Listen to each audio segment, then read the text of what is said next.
Now, following relentless rainfall in Jammu, the water level of Tavi River has surged, leading to damage on the 4th Tavi Bridge. The extreme weather and flood fury have claimed over 30 lives in that region.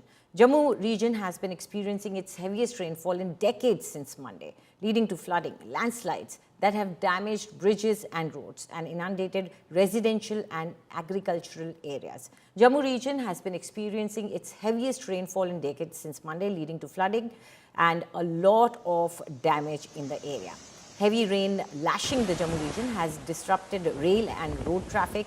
Northern Railways has cancelled 22 trains, halting at or departing from Jammu and Katra railway stations, and terminated 27 trains in the division. The road are also not functional due to the landslides in that entire region. There you see the visuals of Tavi River. Water level is still very high in this particular river, and that is why many residential areas nearby the river have got inundated, and the administration has launched relief and rescue operations. People who are stuck in flood waters are being rescued.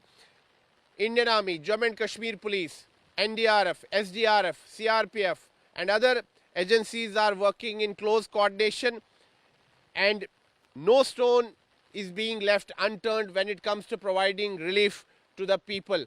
But situation is alarming. It continues to rain cats and dogs here in Jammu region.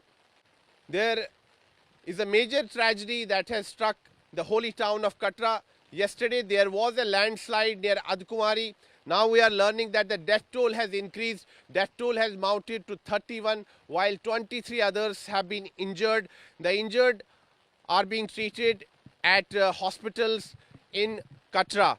The yatra has been stopped and relief and rescue operations are on. The rescue teams are on their job. There may be people trapped in debris, more people may be trapped in debris, and that is why relief and rescue operation continues near Adkumari on the Yatra track in Katra. Jammu-Katra road has also been shut because there have been incidents of shooting stones and landslides at many places. With video journalist Iraj Kumar, this is Sunil Bhatt reporting from Panchtarthi in Jammu for India Today. There is no respite from the monsoon rains here in Jammu and Kashmir. Jammu region remains the worst affected area in Jammu and Kashmir.